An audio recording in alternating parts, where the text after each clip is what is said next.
Toon Bells.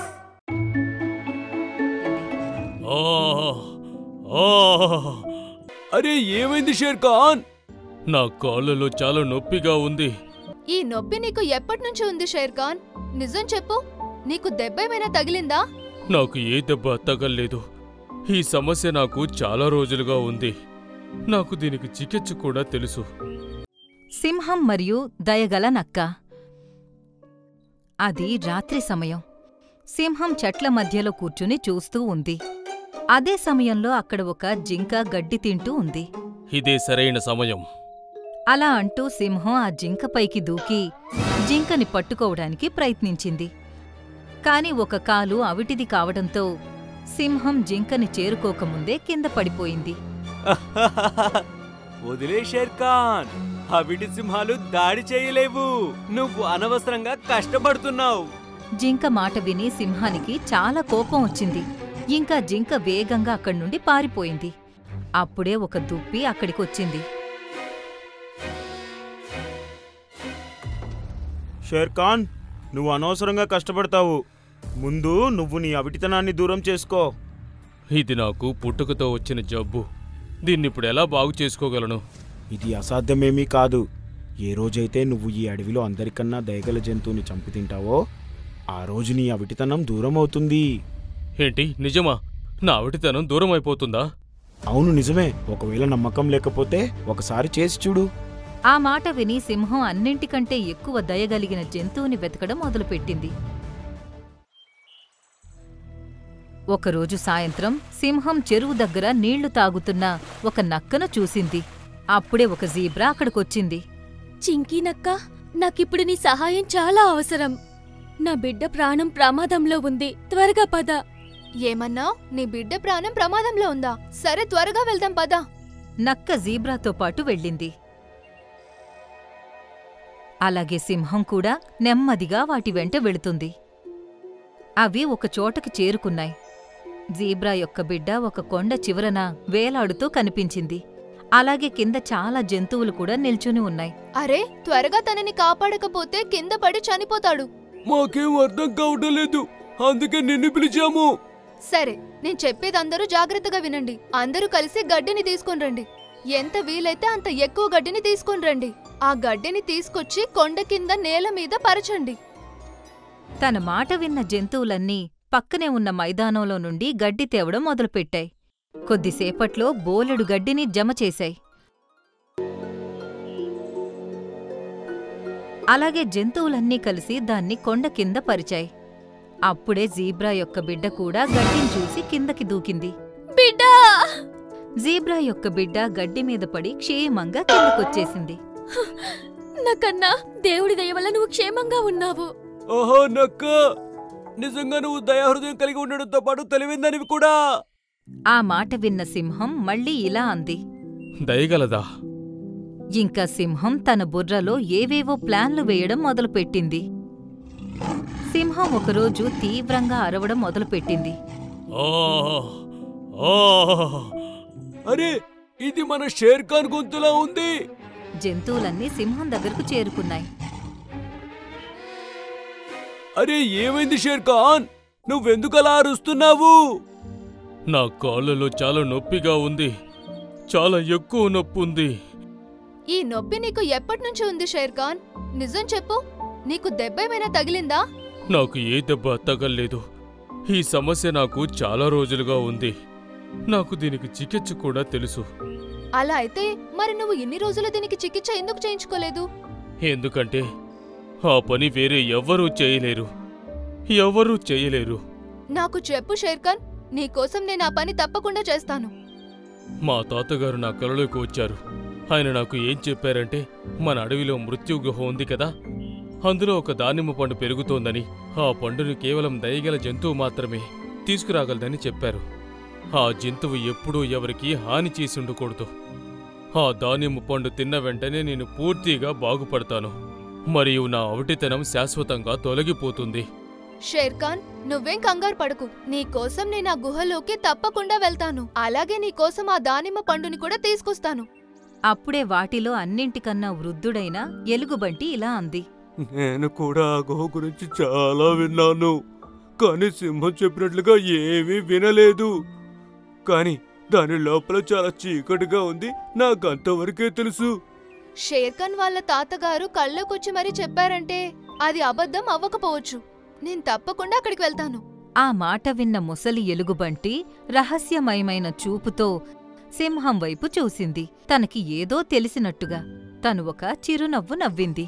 సరే స్నేహితులారా, నేనిప్పుడే బయలుదేరుతాను. నక్క అన్నింటికీ బాయ్ చెప్పి మృత్యు గుహవైపుకి బయలుదేరింది. కాసేపటి తర్వాత జంతువులన్నీ కూడా తమ తమ ఇళ్లకు వెళ్ళిపోయాయి. సింహం ఒక్కడే అక్కడ ఒంటరిగా ఉన్నాడు. అప్పుడే ఆ దుప్పి అక్కడికొచ్చింది. చూస్తుంటే నువ్వు నీ పనిని పూర్తి చేసినట్టనిపిస్తుంది. అవును, నేను అందరికీ ఒక కట్టుకథ చెప్పాను. అది విని తను మృత్యు గుహకి బయలుదేరింది.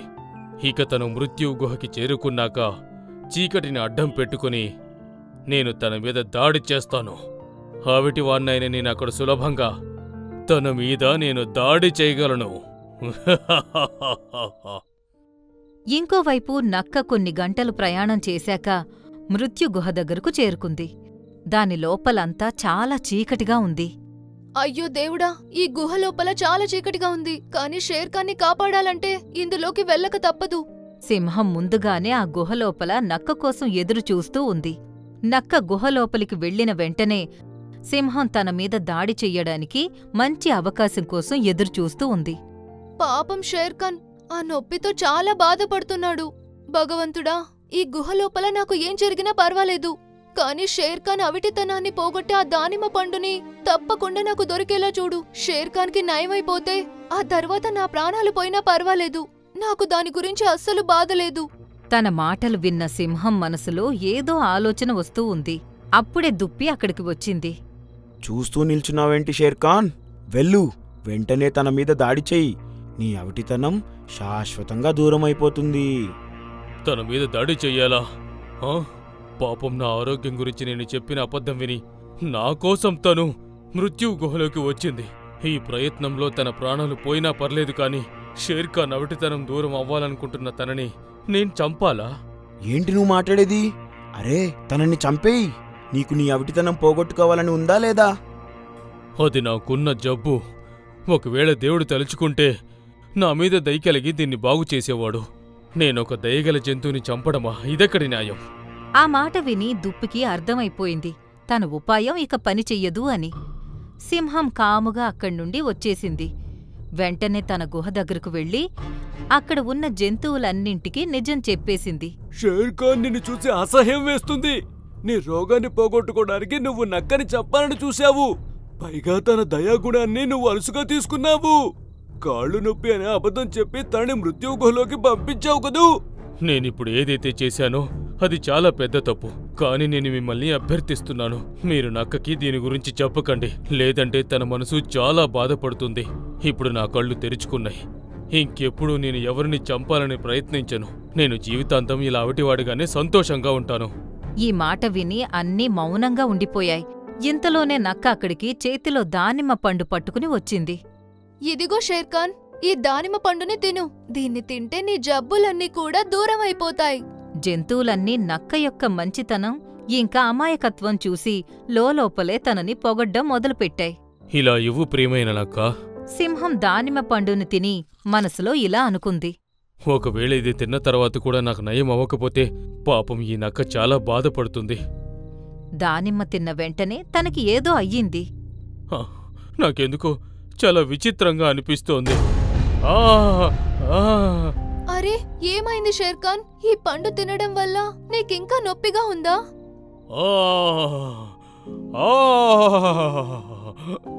సింహం నోటి నుండి గట్టిగా అరుపులు వచ్చాయి. అలాగే తన కాలు కూడా బాగైపోయింది. అరే, నా కాలు! తను తన 4 కాళ్ల మీద నిలబడింది. ఇంకా ఎగరడం దూకడం మొదలుపెట్టింది. అరే, నాకు పూర్తిగా నయమైపోయింది. కాని ఇది ఎలా సాధ్యమైంది? దేవుడికి కృతజ్ఞతలు. దేవుడికి కోటి సార్లు ధన్యవాదాలు. ఇది చూసి జంతువులన్నీ సంతోషించాయి. సింహం ఇంకా దుప్పి ఆశ్చర్యపోయాయి. కాని ఇదంతా ఎలా జరిగింది? అప్పుడే ఆ ముసలి ఎలుగుబంటి ఇలా అంది. పూర్వకాలంలో షేర్ఖాన్ తాతగారు రాజుగా ఉన్నప్పుడు ఆయన ఒక దుప్పి నుండి ఒక దేవకన్య ప్రాణాలను కాపాడారు. ఆ దేవకన్య ఆయనకొక వరాన్నిచ్చింది. ఆ వరం ప్రకారం వారు అడవిలో ప్రతి కాలంలోనూ కనీసం ఒక దయగల జంతువు తప్పకుండా ఉంటుంది. ఇంకా ఒక తరం ఇలా వస్తుంది. ఇక ఆ తరం వచ్చినప్పుడు ఒక ఆవిటి సింహం కూడా పుడుతుంది. ఆ ఆవిటి సింహం తనను తాను బాగు చేసుకోవడానికి ఏదైనా చేయడానికి సిద్ధంగా ఉంటుంది.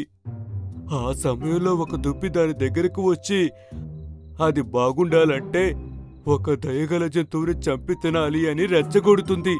నిజానికి ఆ దయగల జంతువు చేతుల మీదుగా మృత్యుగుహ నుండి తెచ్చిన పండును ఆ సింహానికి తినిపిస్తే అది బాగైపోతుంది. కానీ ఈ విషయం ఆ సింహానికి గాని దయగల జంతువు గాని తెలియదు.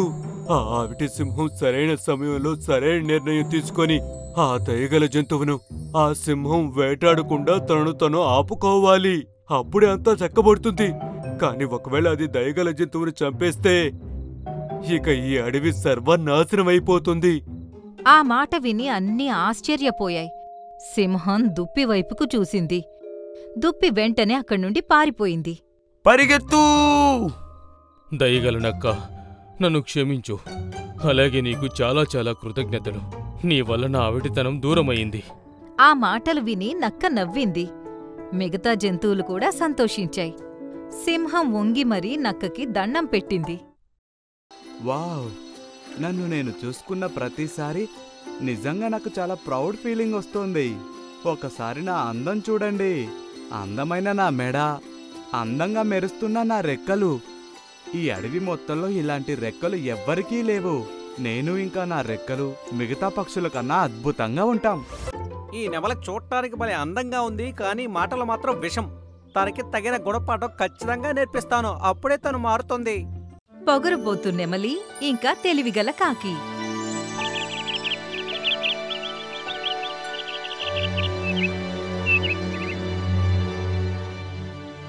బర్డ్ల్యాండ్ అడవిలో గద్దరాజు యొక్క అధికారంలో అక్కడ ఉన్న పక్షుల జీవితం చాలా అందంగా గడుస్తుంది. ఇంకా పక్షులన్నింటికీ తమ ప్రాముఖ్యత ఉండేది. అదే ఈ అడవికి ఉన్న అందాన్ని ఇంకా పెంచేది. ఈ అడవిలో ఒక నెమలి కూడా ఉండేది. అది చూడ్డానికి చాలా అందంగా ఉండేది. సూర్యుడి వెలుగులో తన రెక్కలు వజ్రంలా మెరుస్తూ ఉండేవి. దీనివల్ల నెమలి అందం గురించి చుట్టుపక్కల ఉన్న అడవిలో కూడా పక్షులన్నీ మాట్లాడుకుంటూ ఉండేవి.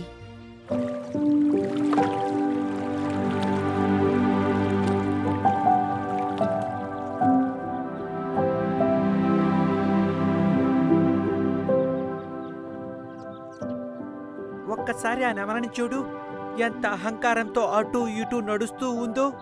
అదేదో తనకి ఎవరితోనో మాట్లాడాల్సిన అవసరం లేదు అన్నట్లుగా నాకేమనిపిస్తుంది అంటే ఈ అడవంతా కూడా తనదే అని అనుకుంటుందేమో.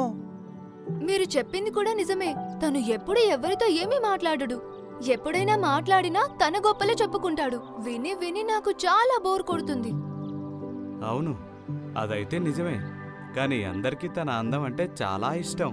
తన ప్రవర్తనని ఇష్టపడే ఒక పక్షి కూడా నేను ఈ అడవి మొత్తంలో ఎక్కడా చూడలేదు. నెమలి అవి ఏం మాట్లాడుకుంటున్నాయో ఊహించి తన తలని ఇంకా పైకి లేపింది. చెరువు ఒడ్డుకు వెళ్లి తన రెక్కల్ని సరిచేసుకుంది. వావ్! నన్ను నేను చూసుకున్న ప్రతిసారి నిజంగా నాకు చాలా ప్రౌడ్ ఫీలింగ్ వస్తోంది. ఒకసారి నా అందం చూడండి. అందమైన నా మెడ, అందంగా మెరుస్తున్న నా రెక్కలు. ఈ అడవి మొత్తంలో ఇలాంటి రెక్కలు ఎవ్వరికీ లేవు. నేను ఇంకా నా రెక్కలు మిగతా పక్షుల కన్నా అద్భుతంగా ఉంటాం. పక్షులన్నీ తన మాటలు విని మొహం తిప్పుకుంటున్నాయి. అక్కడే ఒకవైపు చెట్టు కొమ్మ మీద కూర్చున్న కాకి కూడా తన మాటలు వింటూ ఉంది. కాని తన మొహం మీద చిరునవ్వు ఉంది. ఈ నెమల చూడటానికి భలే అందంగా ఉంది, కానీ మాటలు మాత్రం విషం. తనకి తగిన గుణపాఠం ఖచ్చితంగా నేర్పిస్తాను. అప్పుడే తను మారుతుంది. కాకి బుర్రలో తప్పకుండా ఏదో ఆలోచన వచ్చుంటుంది. సాయంత్రం అవ్వగానే తను నెమలి దగ్గరకు వెళ్ళింది. ఈ అడవిలో అందరికన్నా అద్భుతమైన అందమైన గొప్ప పక్షి మీరే. మీ అందం గురించి మాటల్లో చెప్పలేం, అర్థం కావడం లేదు. ఈ మాట విని నెమలి మొహంలో అహంకారం ఇంకా పెరిగిపోయింది. నీకు చాలా కృతజ్ఞతలు నల్లకాకి. నువ్వు కూడా అనుకుంటున్నావు కదా, నువ్వు కూడా నాలా అందంగా ఉంటే బాగుండేదని. నీ రెక్కలు కూడా నా రెక్కల్లాగే అందరికన్నా అందంగా ఉంటే బాగుండేదని. అవును, నేను నిజంగా అలానే అనుకున్నాను. కానీ అడవిలో ఉన్న మిగతా పక్షులు బహుశా అలా అనుకోరేమో. ఎందుకంటే వాళ్ళు ఇలా నాలాగా వచ్చి మిమ్మల్ని పొగడరేమో. అవును, ఇది కూడా నిజమే. బహుశా వాళ్ళకి నన్ను చూసి ఈర్ష్య వస్తుందేమో, లేదా నన్ను అడవిలో అన్నిటికన్నా అందమైన పక్షి అనుకోరేమో. ఒకవేళ అదే నిజమైతే కనుక నువ్వు అప్పుడు ఈ అడవిలో అందరికన్నా అందమైన పక్షి అని వాళ్ళకి నిరూపించి చూపించు. ఈ మాట విని నెమలి కళ్ళు చిన్నగా చేసుకుని ప్రశ్న అడిగింది. అదెలా సాధ్యం అవుతుంది? నువ్వు ఎప్పుడైనా ఊహించావా నువ్వు మేఘాలపైన ఎగురుతూ ఉంటే ఎంత అందంగా ఉంటావో? మేఘాలపైన ఎగరడమా? దీని గురించి నేనెప్పుడూ ఆలోచించనే లేదు. ఎన్నెన్నో పక్షులు రోజు మేఘాలపైన ఎగురుతూ ఉంటాయి, కానీ అవి చూడటానికి అందంగా ఉండవు. కానీ నువ్వు ఆలోచించు, నువ్వు అంత పైన ఎగిరేటప్పుడు సూర్యకిరణాలు కూడా నీ అందమైన రెక్కల మీద పడి నువ్వు ఎంతో అందంగా కనిపిస్తావు. చాలా అద్భుతంగా కూడా ఉంటుంది. నీ ఐడియా ఏదో నాకు చాలా బాగా నచ్చింది. నేను మేఘాలపైన ఎగిరితే గనక అందరికీ తెలిసిపోతుంది ఈ అడవిలో అందరికన్నా అందమైన పక్షి నేనే అని. అయితే సరే, రేపు ఉదయం సూర్యుడి యొక్క మొదటి కిరణం పడేలోపు నువ్వు అందరికీ అద్భుతాన్ని చేసి చూపించు. నేను అందరినీ చెరువు దగ్గరికి తీసుకొస్తాను. అలాగే, తప్పకుండా. ఈ మాట విని కాకి నవ్వుకుని అక్కడ్నుండి ఎగిరిపోయింది. మరుసటి రోజు ఉదయం. కాలు అన్నా, మీరు మా అందరిని ఇక్కడికి ఎందుకు తీసుకొచ్చారు? హా, దీని వెనుక ఉన్న ప్రత్యేకత ఏంటో కాస్త చెప్పండి. ఇంతలోనే నెమలి అందరి ముందుకు వచ్చింది. ఈరోజు మీరందరూ నా అందం యొక్క రహస్యాన్ని చూడబోతున్నారు. అలా అని తను ఒక కొండపైకి వెళ్ళింది. తను రెక్కలు తెరిచి కొండపైన నుండి దూకింది. తను బలం అంతా ఉపయోగించి తన రెక్కలు ఆడించింది. కాని తన రెక్కలు బరువుండడం వల్ల తనని పైకి తీసుకెళ్లకుండా ఆ రెక్కలు తనని కిందకి తీసుకెళ్తున్నాయి. అరే, ఏమవుతుంది? తను బలమంతా పెట్టి రెక్కల్ని ఆడించింది. కాని పైకి వెళ్లకుండా తను ఒక్కసారిగా వచ్చి నేలపైన పడిపోయింది. ఆ!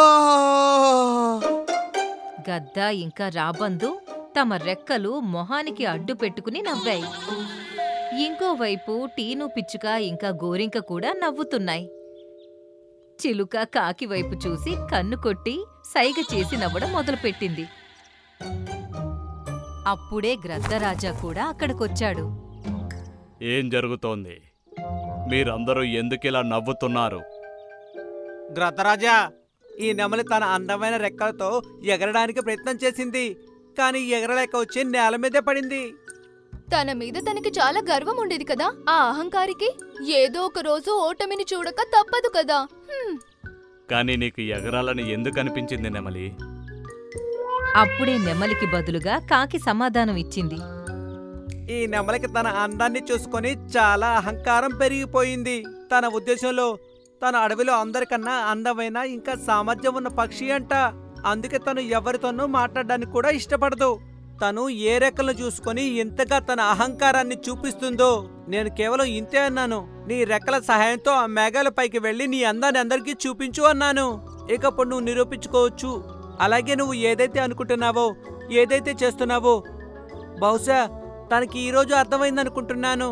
బయట కనిపించే అందం కన్నా కూడా లోపలున్న అందమే, మంచి ప్రవర్తన ఇంకా సామర్థ్యం అన్నింటికన్నా ముఖ్యమైందని.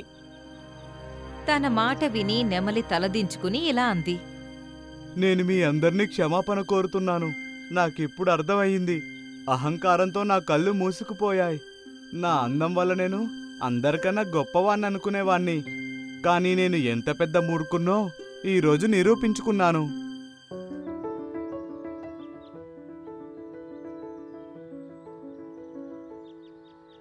నిజమైన అందం అందమైన రెక్కలు లేదా రంగుతో రాదు. ఎదుటి వాళ్ళ మీద దయాగుణం, మంచి మాటలు, ఇంకా ఎదుటి వాళ్ళ మీద చూపించే గౌరవం వల్ల వస్తుంది. ఈ విషయాలు ఎప్పటికీ గుర్తుపెట్టుకో. గ్రద్ద మాట విని నెమలి సరే అని తల ఊపింది. కాసేపటి తర్వాత తను చిలుక దగ్గరకు వెళ్ళి ఇలా అంది. మిట్టు, నువ్వు చెట్టు కొమ్మ మీద కూర్చుంటే ఎంత అందంగా ఉన్నావో తెలుసా? సిటీలో అయితే నిన్ను మనుషులు ఇంట్లో కూడా పెట్టుకుంటారు, ఎందుకంటే నువ్వు చాలా అందంగా ఉంటావు, అలాగే చాలా ముద్దుగా మాట్లాడతావు. తన మాటలు విని చిలుక ఆశ్చర్యంతో ఇలా అంది. నెమలి, నువ్వు నన్ను పొగుడుతున్నావా? అవును, ఎందుకంటే నువ్వు పొగడ్తకి అర్హుడివి కాబట్టి. నిజంగా నీ నోటి నుంచి ఈ మాట విని నేను ఎంతో సంతోషిస్తున్నా.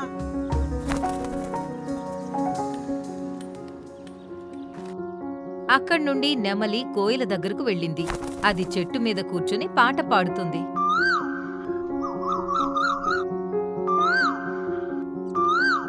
కోయలా, నీ గొంతు చాలా మధురంగా ఉంది.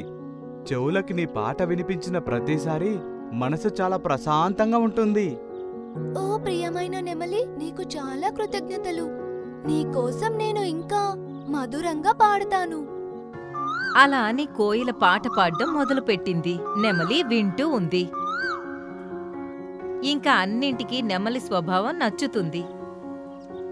తను అన్నింటితో చాలా బాగా మాట్లాడేది. ఇక అక్కడున్న పక్షులన్నీ దీని క్రెడిట్ని కాకికే ఇస్తున్నాయి. ఎందుకంటే తన వల్లే నెమలి నిజమైన అందం మనసులో ఉంటుంది అని తెలుసుకుంది. పైపై అందం ఎందుకు పనికిరాదు అని. దయ ఇంకా గౌరవం అన్నింటికన్నా పెద్ద గుణం. అవే మిమ్మల్ని అందంగా మారుస్తాయి. ఇలా బర్డ్ ల్యాండ్ అడవి ముందు కన్నా చాలా అందంగా ఇంకా ప్రశాంతంగా కనిపిస్తుంది.